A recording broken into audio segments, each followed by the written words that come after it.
Pedro, antes de mais agradeço a presença. Vamos falar aqui um bocadinho sobre o Teatro Mosca, o que é que foi feito, o que é que está a ser planeado. Este tempo difícil que também vivemos para todas, para todo o tecido cultural, as companhias também acabaram por sofrer bastante. Começo por lhe perguntar, uh, quando é que vocês perceberam que toda a vossa atividade, não vou dizer que iria parar, mas que pelo menos iria alterar drasticamente pela, pelas situações que foram provocadas dada a pandemia da Covid-19? Bom, nós no início de março, nos primeiros dias de março, estávamos a caminho de França. Íamos e fomos fazer uma digressão de pouco mais de uma semana, embora a viagem tivesse durado 2 semanas, porque fomos de carrinha, porque íamos apresentar um espetáculo para crianças, a Alice, inspirado pelos livros do Lewis Carroll, um espetáculo de teatro imersivo com uma cenografia muito volumosa. Fomos de carrinha, eu, a Carolina Figueiredo, que é atriz também na companhia, e o Pedro Silva, o cenógrafo, e fizemos uma viagem de 3 dias até chegarmos a França, até chegarmos a Orléans, onde íamos apresentar o espetáculo. E pelo caminho já se falava do Covid-19, na altura ainda era apenas o coronavírus, creio eu, e nós íamos pelo caminho, íamos ouvindo falar do que se estava a passar, as coisas estavam a ganhar uma proporção que ainda não se sabia muito bem onde é que iria parar, mas já estavam, as sirenes já soavam, e nós íamos para lá e recebemos uma chamada de França, precisamente, do nosso parceiro francês, o Théâtre La Tête Noire, informando-nos que a situação era grave, que as coisas poderiam não estar a correr como nós esperávamos todos, e que havia o risco de não fazermos o espetáculo lá. E ainda por cima seria uma semana inteira de espetáculos para crianças, para escolas e para famílias. Começámos a ficar preocupados que a situação saísse fora do controle de toda a gente e que se tornasse algo muito mais sério do que aquilo até então se falava. Nessa altura, em Portugal, onde tínhamos deixado ainda boa parte da equipa, ainda a gerir a nossa sala, o AMAS, Auditório Municipal António Silva, que é um espaço que nós programamos e no qual, onde acolhemos espetáculos de outros, teatro, dança, música, programação de cinema e por aí adiante, ainda tudo corria. Ainda fizemos uma sessão num sábado à noite, e nós pensámos, bom, isto não vai sair fora do controlo, isto vai acabar por correr tudo bem. Chegámos à França, fizemos os primeiros espetáculos, já com muita incerteza à mistura. Continuámos a apresentar os espetáculos durante essa semana, mas a situação já estava, o caos já se estava a instalar, já toda a gente andava louca com o que estava a acontecer, a tragédia estava a instalar-se, e acabámos por fazer, muito provavelmente, dos últimos espetáculos que foram feitos ao vivo em França, com um público na sala. Num sábado, nós fizemos os últimos espetáculos para o público familiar, e já em Portugal as coisas já se falava que a situação estava mesmo muito, muito grave, que muito provavelmente viria a ser declarado o estado de emergência. Em França, logo nessa noite foi declarado o estado de emergência, fechou tudo, e nós pensámos, bom, temos que regressar muito rapidamente a Portugal, certamente vão fechar as fronteiras. Mudámos todo o plano, nós iríamos fazer uma viagem muito mais tranquila no regresso a Portugal. Viemos a 200 à hora, não viemos efetivamente a 200 à hora, mas viemos muito rápido. Mudámos o alojamento, iríamos fazer um alojamento no sul de França, cancelámos tudo, viemos rapidamente para chegar a Espanha antes que fechassem as fronteiras, e logo no outro dia a seguir, a ver se chegávamos a Portugal antes de fecharem também a fronteira com Portugal. Durante a viagem, fomos confrontados então com o estado de emergência. o teatro teve que fechar, o nosso teatro, tivemos que suspender toda a programação, adiar todos os espetáculos, e foram muitos artistas, muitas companhias, muitos coletivos, uns mais novos, outros mais consagrados, que tivemos que informar que a programação estava fechada, tivemos que começar a fazer contas, a gerir o orçamento, e, portanto, nessa altura, a meio de março, quando estávamos a regressar e estávamos em viagem, como estávamos por telefone em comunicação com a produtora, com o técnico, com a equipa técnica que estava por cá, com a contabilista, com todas as outras pessoas que tinham ficado em Portugal, e começámos logo a gerir na estrada, a gerir o que iríamos fazer a seguir e o que iria acontecer, e não estávamos ainda longe de perceber a gravidade de toda a situação, a gravidade em termos de saúde, em termos de gestão da vida das pessoas, como em termos económicos, todas as implicações de fecharmos uma sala, de ficarmos com espetáculos cancelados em todo o lado, de vermos toda a atividade da companhia parar subitamente, e ver outros colegas, outros companheiros do teatro, da música, da dança, dos museus, a animação, toda a gente em todas as áreas da cultura, com a atividade praticamente estagnada. Nós, felizmente, como temos uma subvenção do Ministério da Cultura, somos uma estrutura financiada com um apoio bienal, e temos também importantes apoios da Câmara Municipal de Sintra, alguns pequenos apoios de outras autarquias, temos importantes parcerias, como é o caso de uma parceria importantíssima com o município de Oeiras, temos uma série de coproduções, conseguimos ter um orçamento que nos permitiu manter uma equipa a trabalhar, conseguiu que nós mantivéssemos alguns projetos, adaptássemos outros e continuássemos a laborar. Mas percebemos muito bem que fomos das poucas estruturas que tiveram essa sorte. E já falo de estruturas, já não falo de artistas em nome individual que estão hoje em dia perante uma situação trágica e que merece uma atenção, tal como muitas outras pessoas, muitos outros profissionais caíram no desemprego, que estão perante situações muito delicadas, mas os profissionais das artes do espetáculo, é importante que se perceba e que se transmita essa mensagem, que já viviam uma situação muito precária, muito particular, muito desprotegida em termos de apoios sociais, e que perante esta situação, com a sua atividade fechada durante mais de 2 meses, isso significa que durante 2 meses, ou mais de 2 meses, pelo menos, estas pessoas não tiveram qualquer tipo de rendimento, e muitas delas estão a atravessar um período muito delicado. E isso exige respostas urgentes. Pedro, queria-lhe perguntar relativamente então aqui ao Teatro Mosca. Durante este período de confinamento, muitas das pessoas agarraram-se à cultura, àquilo que ia sendo transmitido através de diferentes plataformas digitais, também alguns espetáculos que foram transmitidos por alguns canais de televisão, anteriormente gravados. O Teatro Mosca teve aqui também uma ação ativa em termos digitais com alguns espetáculos. Isto foi uma ideia que presumo que tenha surgido logo assim que a pandemia surge, e portanto vocês ficam impossibilitados de ter o público nas salas a aplaudir-vos como é normal,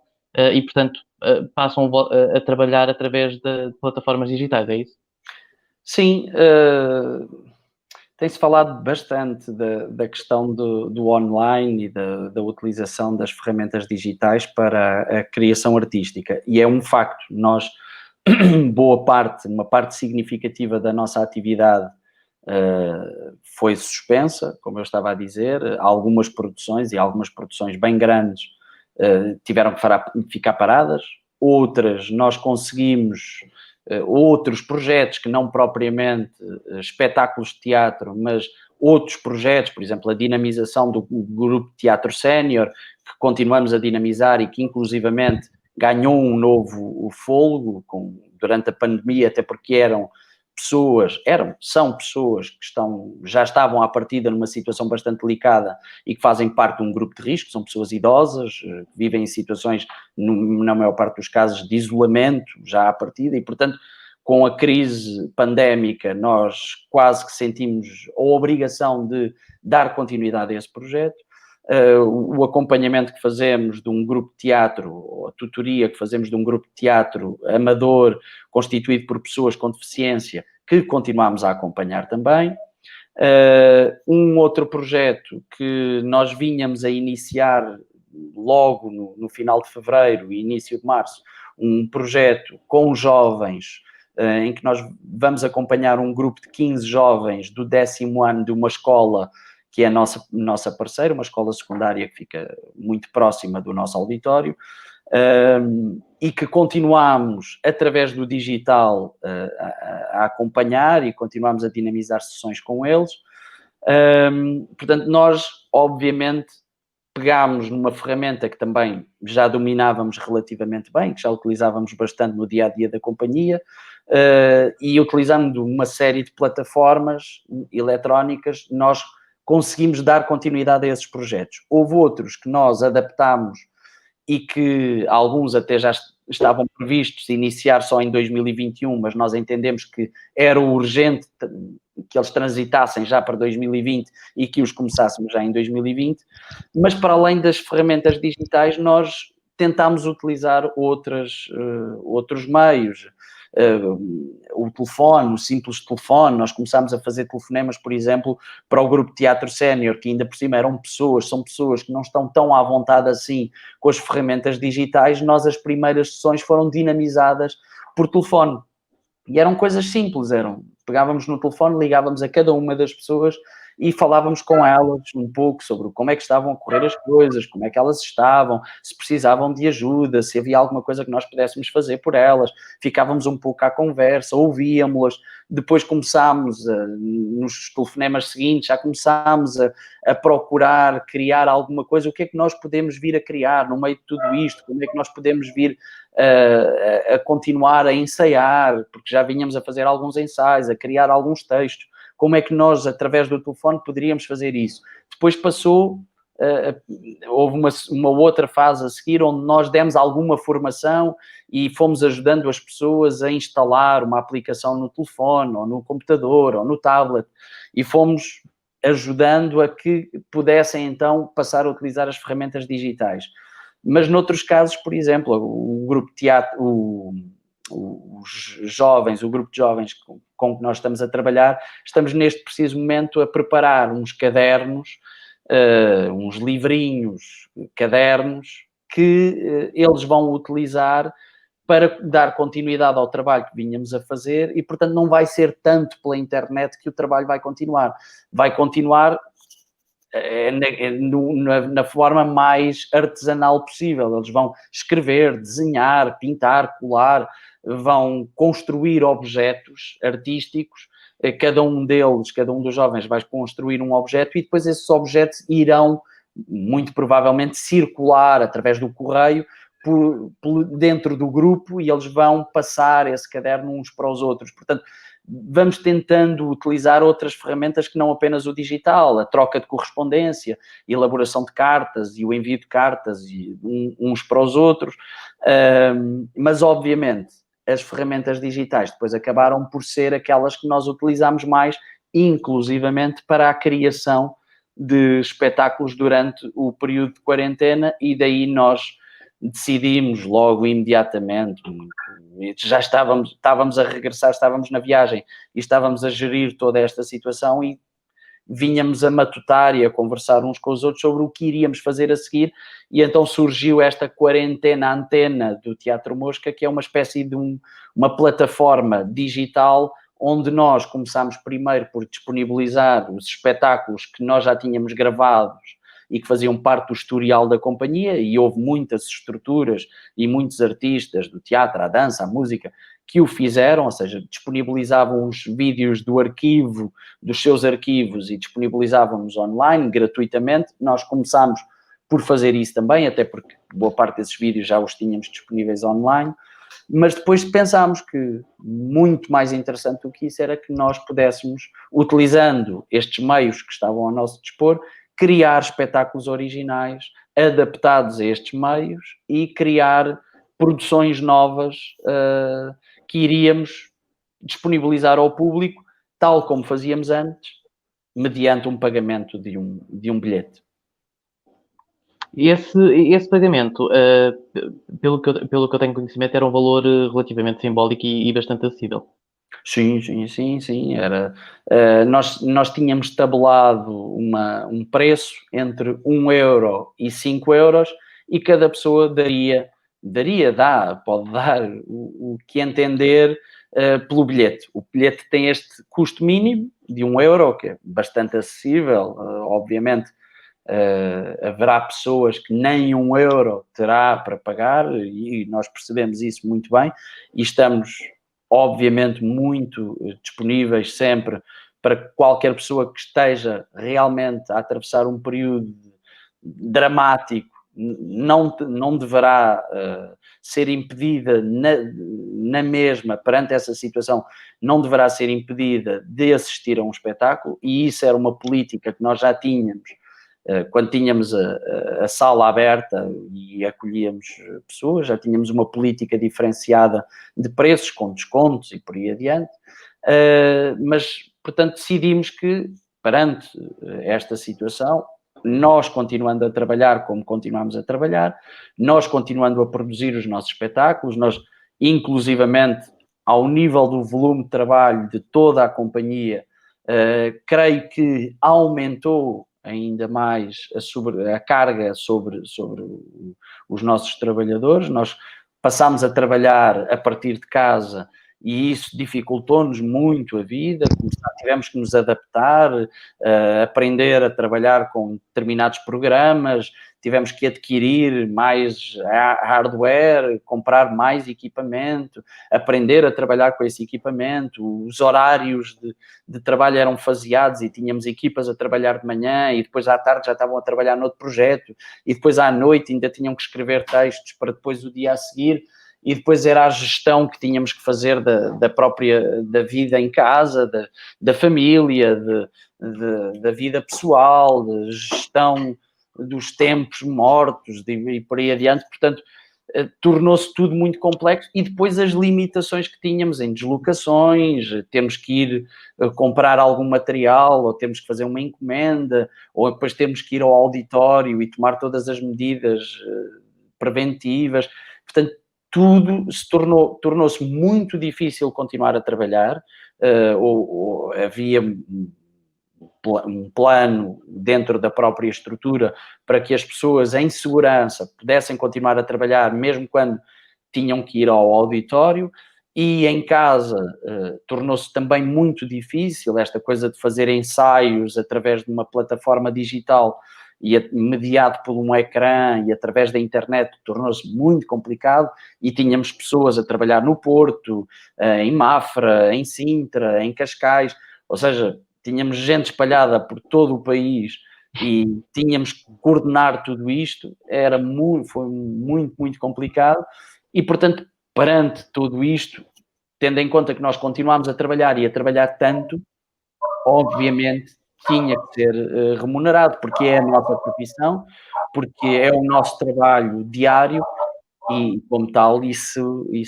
tem que ser remunerado, tal como os enfermeiros que continuaram a trabalhar e que trabalharam arduamente, como os médicos, os mecânicos, os jornalistas, todas as pessoas. Houve muita gente que continuou a trabalhar e que pôde continuar a trabalhar e que decidiu que iria continuar a trabalhar. Infelizmente, houve muita gente que ficou impossibilitada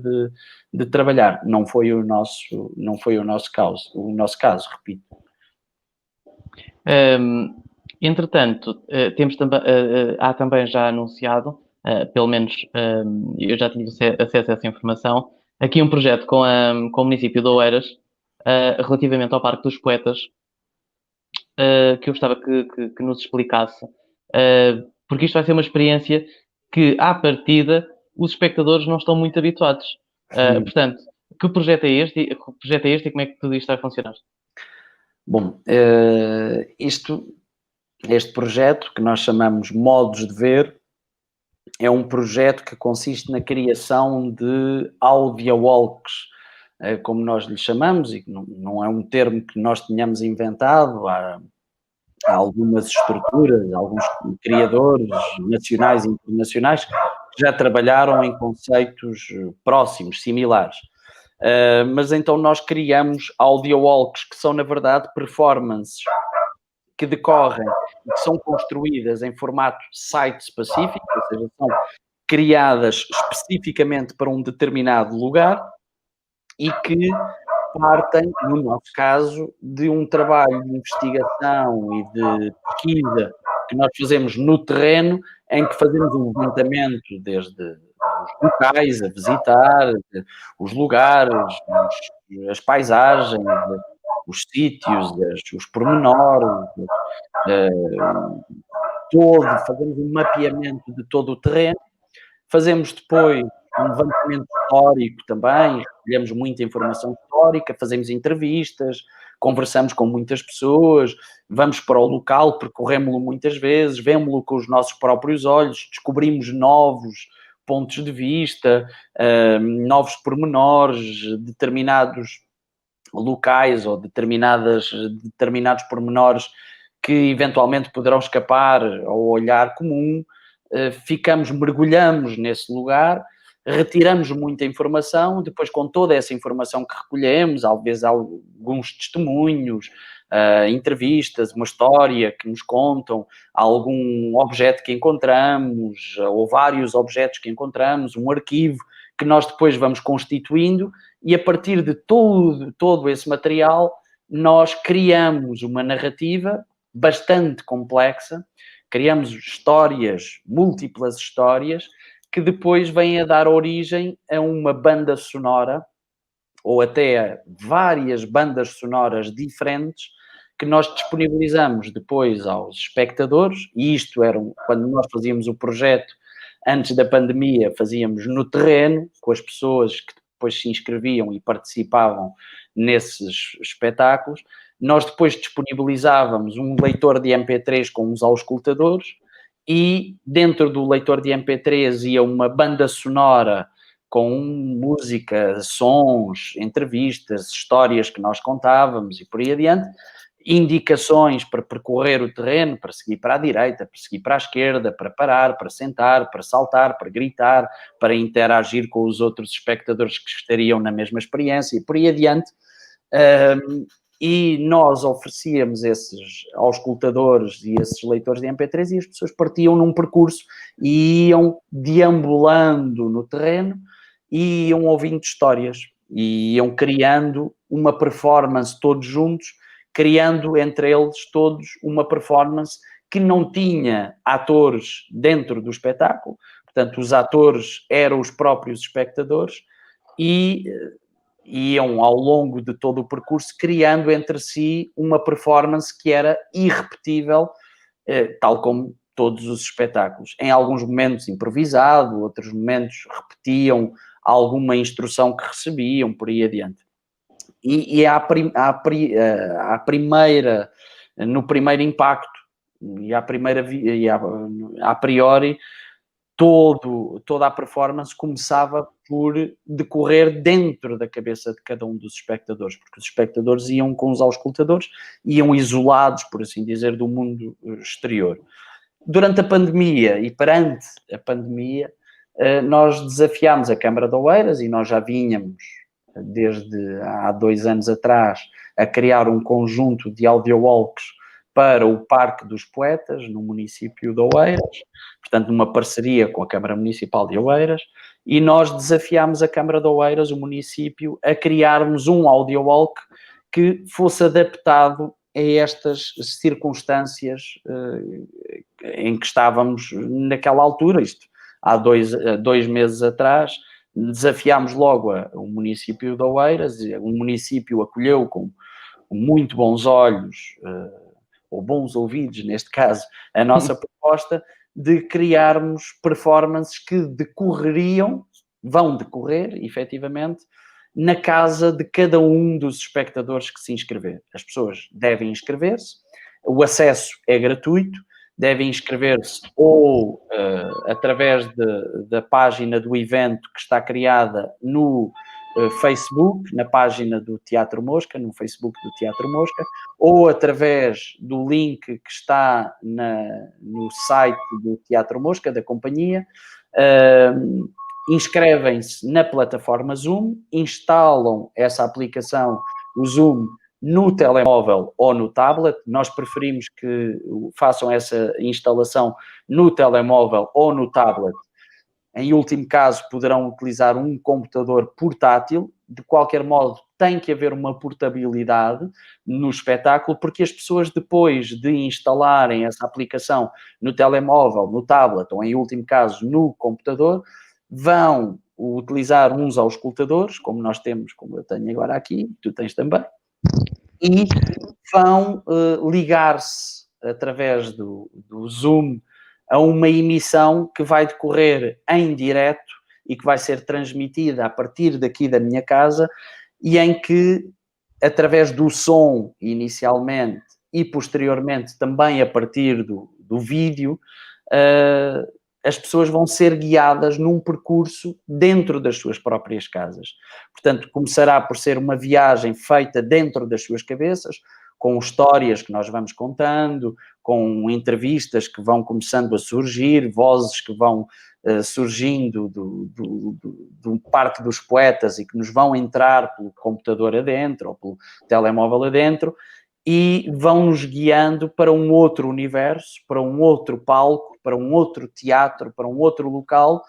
e dentro das nossas cabeças tudo começará a decorrer como se estivéssemos a ler um livro, sentados na nossa poltrona em casa, ou no nosso sofá, ou deitados na cama, como se começássemos a percorrer uma história dentro de um livro, só que isso vai ser feito através de um dispositivo eletrónico. Posteriormente, os espectadores, sem eu desvelar muito do que é essa performance, posteriormente, mais para diante, os espectadores vão começar a ser convidados também eles a participar na performance. E aos poucos e poucos começam a ser eles também os atores do próprio espetáculo que começa ali a ser criado e que vai contar com muita interatividade. O máximo, acho eu, que eu posso dizer é que o espetáculo será muito interativo. Os espectadores não estarão só pura e simplesmente sentados ou a olhar para um ecrã. Eles estarão a produzir conteúdos também. Nós vamos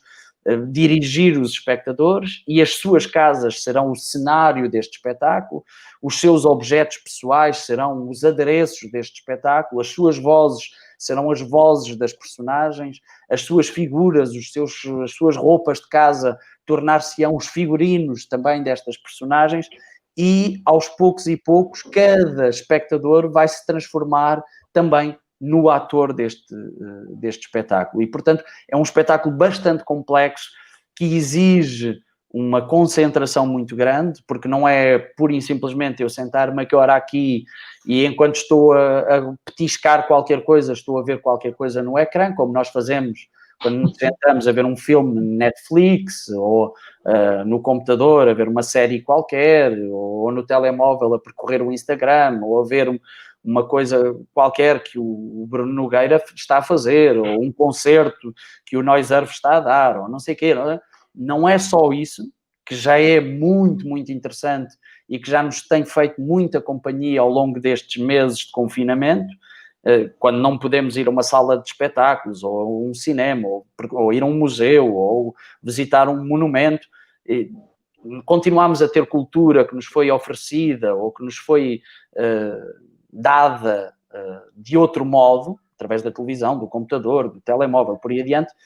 mas nós decidimos que não apenas vamos oferecer esses conteúdos, como vamos pedir aos espectadores que sejam eles também a produzir conteúdos para si, para nós, e para os outros espectadores que vão estar a participar na experiência. Portanto, será uma experiência bastante complexa, que vai exigir da nossa parte aqui muitos recursos, muitas câmaras, microfones, mesas de som, mesas de mistura de vídeo, vários computadores a trabalhar simultaneamente, muita gente da equipa a trabalhar para que tudo corra pelo melhor, e vai exigir também aos espectadores que eles participem e sejam uma parte ativa na construção de cada um dos espetáculos. Queria, relativamente a este projeto que acabámos de falar, ele terá estreia quando? Portanto, as pessoas podem se inscrever a partir de quando para começarem a participar? Podem se inscrever já. As inscrições já estão abertas,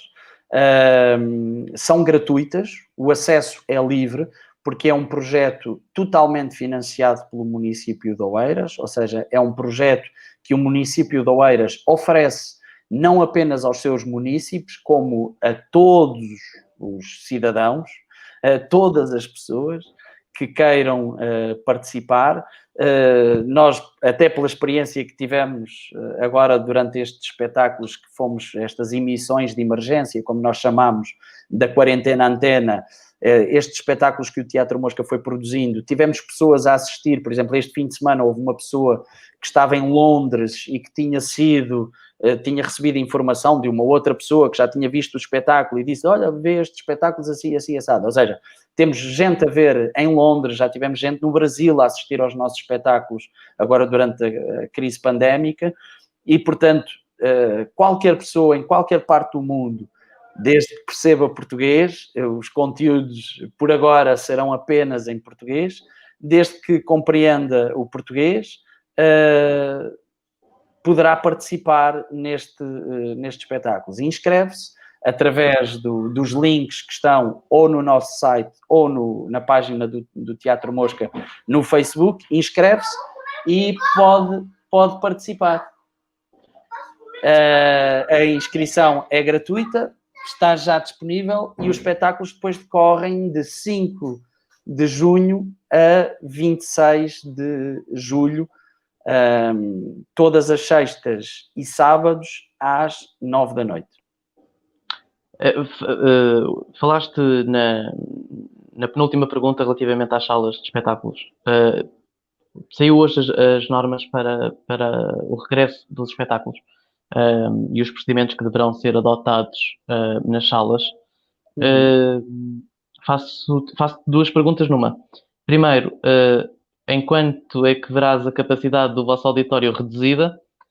E depois, como é que se passa a trabalhar com esta quebra de receita, que acaba naturalmente por existir, mas também com aumento de despesa, porque passa a ter de existir mais compra em termos de produtos de desinfetantes, etc. Como é que está a ser esta gestão relativamente a estas novas regras que foram aprovadas? Bom, é complexo. Nós, por acaso, estivemos envolvidos em parte através de uma plataforma do qual nós fazemos parte. O Teatro Mosca, enquanto coletivo teatral, integra uma plataforma que reúne várias estruturas, vários coletivos e vários artistas. É uma plataforma que se chama Plateia, que felizmente foi convidada ou foi desafiada pelo Ministério da Cultura ainda quando o Ministério da Cultura pensava nas tais medidas ou regras para o desconfinamento cultural, chamemos-lhe assim. Nós tivemos a oportunidade de receber antecipadamente a proposta com as regras e as medidas que estavam a ser estudadas pelo Ministério da Cultura, e eram muito complicadas. Eram muito mais complexas do que estas que saíram agora finalmente. Em parte, o Ministério da Cultura ouviu as estruturas e foram ouvidas várias plataformas mais formais, outras mais informais, foram ouvidas, mas não só nós demos as nossas opiniões sobre o que poderia ser feito, o que poderia ser melhorado nessas propostas de regras e de medidas para o desconfinamento, para a reabertura das salas e a retoma da atividade cultural, mas ficaram muitas respostas por dar a muitas perguntas que nós colocávamos, porque de facto o setor reabre, retoma a sua atividade agora no dia 1 de junho, mas com muitas limitações, com muitas incertezas, com muita insegurança, com muita indefinição, e portanto as salas grandes, e falo de salas grandes, falo de CCBs, teatros nacionais, teatros municipais com algum orçamento, terão certamente uma vida muito dificultada pela frente. Ao nível da programação, da gestão da programação, da gestão dos recursos humanos, da gestão diária de como é que abre uma porta, como é que recebe os seus funcionários, como é que depois recebe os espectadores, como é que recebe os artistas. Vai ser tudo muito complicado.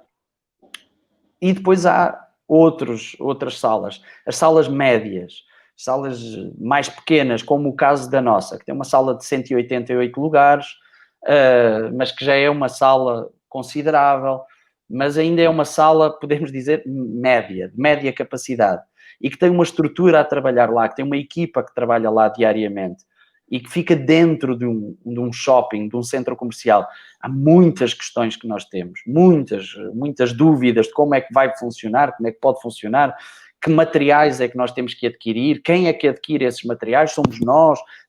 exigimos aos espectadores que tragam os materiais, e depois as aulas que nós damos, as formações, como é que nós vamos fazer para o diário, porque nós não abrimos a sala somente para receber espectadores que compraram bilhete, há muitas outras atividades que nós desenvolvemos que nós, na verdade, o Ministério da Cultura, nos anos mais recentes, foi dizendo às companhias de teatro e aos artistas que eles tinham que ser muito mais do que apenas artistas, criadores de espetáculos. Eles tinham que ser animadores socioculturais, tinham que ser dinamizadores de projetos de ação social, tínhamos que estar perto dos jovens, dos séniores, que tínhamos que trabalhar com as crianças, que tínhamos que estar abertos a receber escolas, a trabalhar com as escolas, sei lá, mil coisas. E agora, de repente, o Ministério da Cultura esqueceu-se de todas essas orientações que foi dando ao longo de anos e anos e anos, e agora, não, pronto, os artistas limitam-se a abrir a porta à sexta-feira à noite, abrem, deixam entrar um espectador de cada vez, contabilizando tudo muito bem, com as distâncias todas, e está tudo bem, e vai correr tudo muito bem. Não é bem assim, e há ainda muitas perguntas por responder. E isto falo de estruturas médias, como é o caso da nossa, e salas pequenas. E depois há todas as outras salas e todos os outros agentes culturais que não estão propriamente nas mesmas categorias das grandes salas, que têm eventualmente orçamentos para aqui e ali adquirir todos os materiais que são necessários adquirir para cumprir todas as regras e todas as normas, que são bem-vindas, obviamente, porque falamos de segurança, falamos da segurança dos trabalhadores, falamos da segurança dos espectadores, falamos da segurança de todos aqueles que vão estar diariamente envolvidos no métier, no trabalho, na gestão diária de uma companhia de teatro, de dança, o que é que seja, mas depois falamos também de gente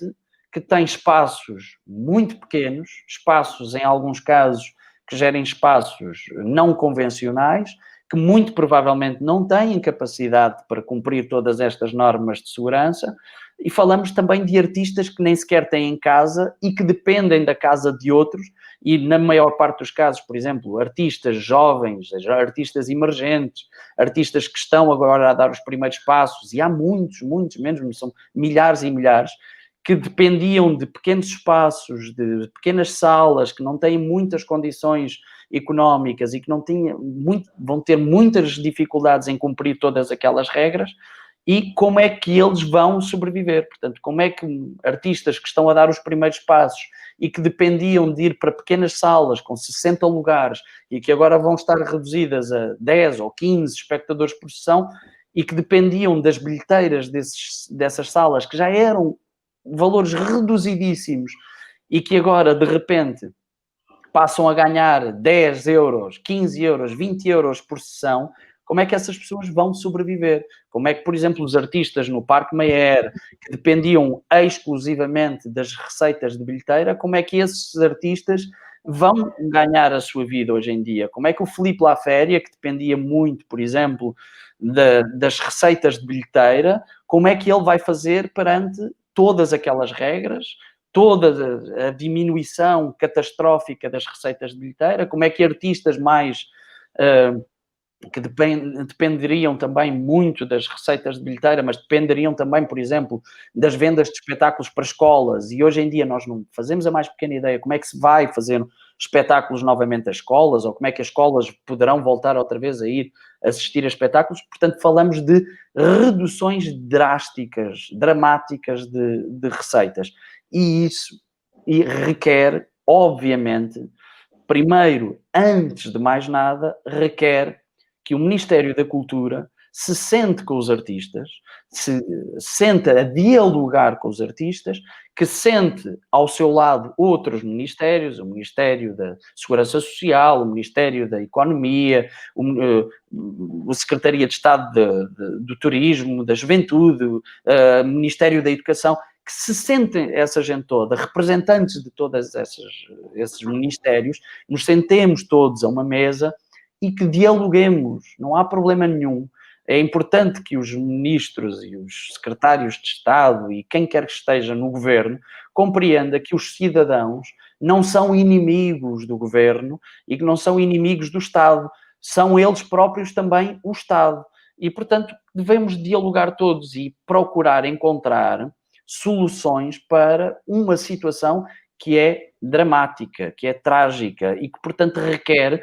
união, requer que nós nos encontremos, que procuremos colocar em cima da mesa as dificuldades de cada um. Os próprios ministérios deveriam colocar em cima da mesa as suas dificuldades, como é que nós vamos poder gerir tudo isto, porque o próprio Estado também tem a tutela de uma série de salas e uma série de equipamentos e uma série de estruturas, e dialogaríamos todos, procuraríamos encontrar soluções. Certamente haverá algumas pessoas que terão soluções para isto, outros terão soluções para aquilo, haverá muitas perguntas e muitos problemas que ficarão sem solução, claro, mas pelo menos estaríamos todos em sintonia e procuraríamos todos, em diálogo aberto, franco, justo, encontrar soluções para as coisas. Não é só dizer assim, bom, meus amigos, a partir de dia 1 de junho, não se ponham cá com queixices, com não sei o quê, com lamúrias. A partir de 1 de junho, as salas podem abrir, podem fazer concertos, podem fazer o que quiserem, porque a partir de agora está tudo desconfinado, façam. Pronto, há aqui umas quantas regras, vocês têm que cumprir. A partir daí, como já li a ministra a dizer, a partir daqui, perguntem aos promotores como é que eles vão fazer. Não é assim. Não pode ser... O Ministério não é, olha, pronto, a partir de agora vocês já podem fazer, façam e seja o que Deus quiser, salve-se quem puder. Ora, isto não é definitivamente o que se espera de um governo. O que se espera de um governo é, repito, diálogo, um diálogo produtivo com todas as pessoas, ou pelo menos com representantes de cada um dos setores, e depois que se encontrem medidas que sejam ajustadas à realidade ou às realidades e que depois essas medidas que nos possam orientar a todos, aos próprios espectadores, porque nós falamos quase diariamente com pessoas que nos têm vindo a acompanhar e há muita gente que está completamente perdida, não faz a mais pequena ideia de como é que poderá voltar outra vez a ir a uma sala de espetáculos, ou uma sala de cinema, ou ver um museu, porque realmente as coisas não vão saindo, a comunicação vai saindo ou mal, ou à tarde, ou em más horas, ou com informação contraditória. Por exemplo, ninguém compreende que, é anedótico, não é? Ninguém compreende que os aviões, nós possamos ir todos coladinhos uns aos outros,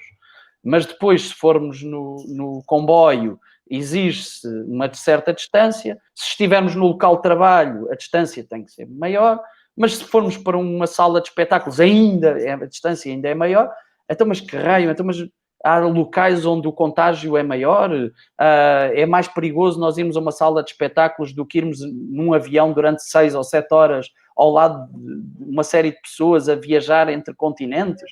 Não se percebe. E, portanto, a informação tem que ser coerente, a informação tem que servir para proteger, e informar, para orientar as pessoas no seu dia-a-dia, e tem que servir também para que a economia, obviamente, retome, para que os artistas possam continuar a fazer os seus espetáculos, possam retomar os seus espetáculos, e na medida em que isso não seja possível de todo, ou seja possível, mas com uma redução muito grande das receitas, então tem que haver medidas de apoio, que não pode ser também medidas como aquelas que foram implementadas durante a crise pandémica. Foi uma vergonha. É importantíssimo dizer que aquilo que aconteceu, aquelas medidas de apoio para artistas que, repito, na sua grande maioria não tinha qualquer tipo de proteção e não pôde ter qualquer tipo de proteção do Estado, apoio social, não podiam ter, não estava disponível para boa parte dos artistas, e alguns deles que tiveram apoios reduzidíssimos, na ordem dos 100, 200 euros, obviamente os artistas, que já eram uma classe desprotegida, perante esta crise, de repente ter aquela linha de financiamento de 1 milhão de euros, que distribuído por estruturas e artistas, deu nada, deu rigorosamente nada, e ainda para mais deu só o luxo de excluir uma série de artistas e uma série de estruturas que estavam a procurar o apoio do Estado, não para ir de férias para a Costa Rica, era para pagar a comida, e para pagar a comida a sua, a dos seus filhos, a dos seus pais, que também estavam a passar por uma situação complicada. Portanto, nós não estamos a falar de gente que de repente foi bater à porta do Estado para pedir: olha, eu não me apetece fazer rigorosamente nada e ajude-me lá a pagar a renda da mansão que eu tenho ali na comporta. Não estamos a falar de Ricardos Salgados a bater à porta do Estado. Estamos a falar de gente que tem dado muito à cultura e que tem dado muito, por arrasto, à educação, tem dado muito à economia deste país, que tem contribuído muito, que pagam impostos, que são pessoas que estão sempre disponíveis e que fazem trabalhos incríveis, muitas delas, para não dizer todas, e que de repente viram-se completamente desprotegidas. Nós assistimos a situações em que câmaras municipais, em que auditórios, em que muita gente de repente teve que suspender a programação e pura e simplesmente não cumpriu com os contratos que ou estavam apalavrados ou que até já estavam firmados, e que pura e simplesmente cancelaram as atividades e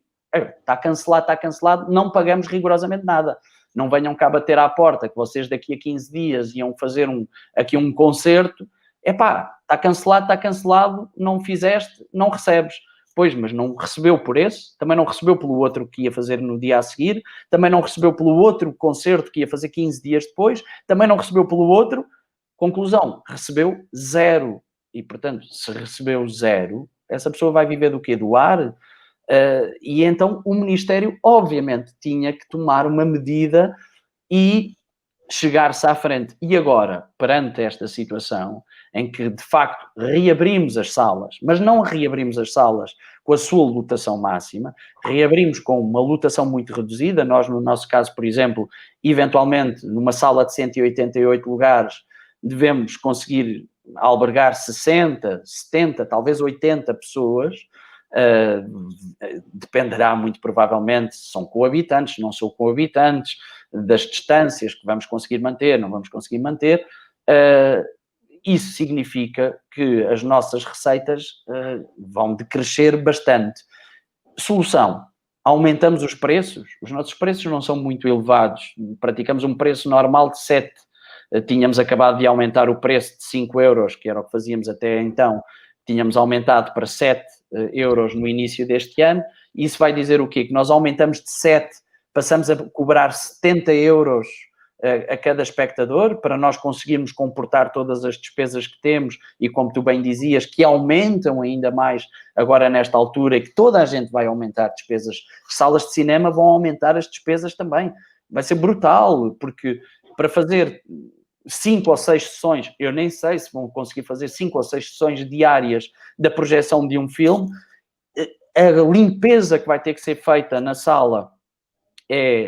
tem que ser tudo, tem que ser todos os materiais, as cadeiras todas vão ter que ser limpas a toda a hora e a todo o instante, vão ter que comprar viseiras, máscaras, não sei o quê, dispensadores para o líquido gel, litros e litros de líquido gel, vai ser uma despesa enorme, a equipa de limpeza, tudo, falo das salas de cinema, que não estavam propriamente ao mesmo nível da nossa salinha, da nossa companhia de teatro muito miserável. Agora, imagine-se os pobres desgraçados que não têm financiamento, como nós, felizmente temos um financiamento do Ministério da Cultura, mas não estava a contar com esta situação, não estava a contar com todos os cancelamentos que já bateram-nos à porta, por assim dizer.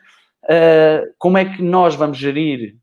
as quebras de receitas elevadíssimas, como é que nós vamos cobrir o aumento de despesas, como é que outras estruturas, pobres, desgraçados, independentes, sem qualquer tipo de apoio, como é que eles vão conseguir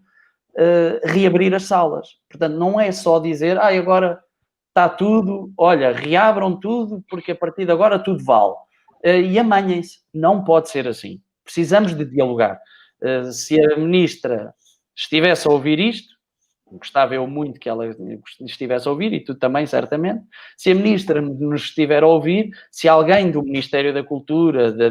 Direção-Geral das Artes, ouvir isto por acaso, excelentíssimos senhores, sentem-se com as pessoas. Tem havido debates, tem havido estruturas, artistas, entidades, meios de comunicação social como este, que têm promovido debates, têm promovido conversas para se encontrarem soluções. Não é para nos queixarmos, não é para batermos no ceguinho, não é para não sei quê, para lamuriar. Não, é para procurar consensos, para procurar soluções, para entendimentos, para solucionar uma situação que é inigualável, que nunca nenhum de nós testemunhou nas nossas vidas, e que exige medidas. Não é só dizer, olha, agora reabram, retomem a atividade e salve-se quem puder. Não.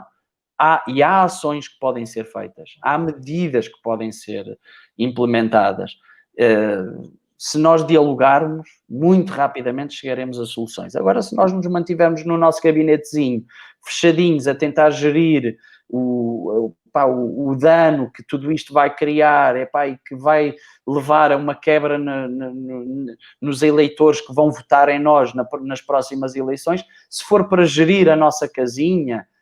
aí estamos mal. Aí venha outro vírus e isto vai outra vez arruinar-se tudo e vamos estar todos outra vez metidos na desgraça. Só espero que não. Acaba por ser muito importante vários pontos que acabaste de tocar nesta tua resposta. Eu acho que, acima de tudo, é importante que exista aqui bom senso e, acima de tudo, a quem decide ou quem legisla, que se coloque no lugar do outro, ou seja, neste caso, que se coloque no lugar de quem programa, de quem representa, de quem canta, e tentar perceber as dificuldades que as pessoas vão passar. Obviamente que já se fala há imensos anos da precariedade do tecido cultural em termos de condições de trabalho, mas o problema foi que falou-se sempre muito, toda a gente sabe, toda a gente lamenta, mas a verdade é que não têm existido grandes decisões, ou pelo menos alterações, que resolvam esta situação. Portanto, se isso pudesse ser resolvido, acho que era francamente importante. E também que houvesse alguma lógica e coerência na questão da atribuição das ajudas ou dos apoios que foram dados. Aqui também poderia incluir, ironicamente, os apoios à comunicação social, mas se calhar é melhor não. Ahm, portanto, resta-me agradecer-te a disponibilidade para falares aqui um bocadinho do Teatro Mosca, do que fizeram, do que vão fazer. Estamos perante um exemplo de alguém que não se resignou, foi resiliente e continuaram a trabalhar com as condições e margem de manobra que tinham. Tem um projeto bastante divertido, apoiado pelo município de Oeiras, não só para os municípios de Oeiras, mas para todas as pessoas que queiram participar no projeto. Espero que possamos encontrar-nos em breve, de preferência numa sala de espetáculo, seria muito bom sinal. Seria sinal que eu já estaria a fazer reportagens no exterior, ao invés de apenas falar com pessoas através de videoconferência. E, e seria sinal que voltaríamos a, pelo menos a alguma normalidade. Foi um gosto poder conversar contigo sobre o projeto do Teatro Mosca e também sobre, aqui um bocadinho sobre a atualidade cultural que afeta milhares de pessoas. Milhares esses, alguns deles que deram a única coisa que poderiam vender, que era a sua arte durante este tempo de pandemia, para que as pessoas que estavam confinadas, tal como todos nós, pudessem ter momentos melhor passados, ou pelo menos que não custassem tanto. Portanto, acho que está na altura de valorizarmos um bocadinho a cultura, porque pelo menos emociona-nos e o ser humano é maioritariamente, ou pelo menos deveria ser, emocional. Portanto, mais uma vez foi um gosto, espero ver-te em breve. Não te vou desejar sorte porque não convém para os projetos, contudo, espero ter notícias em breve sobre o alcance que eles tiveram e também a satisfação que provocou no público que participou neles. Da minha parte, resta-me agradecer-te. Foi um prazer enorme poder conversar contigo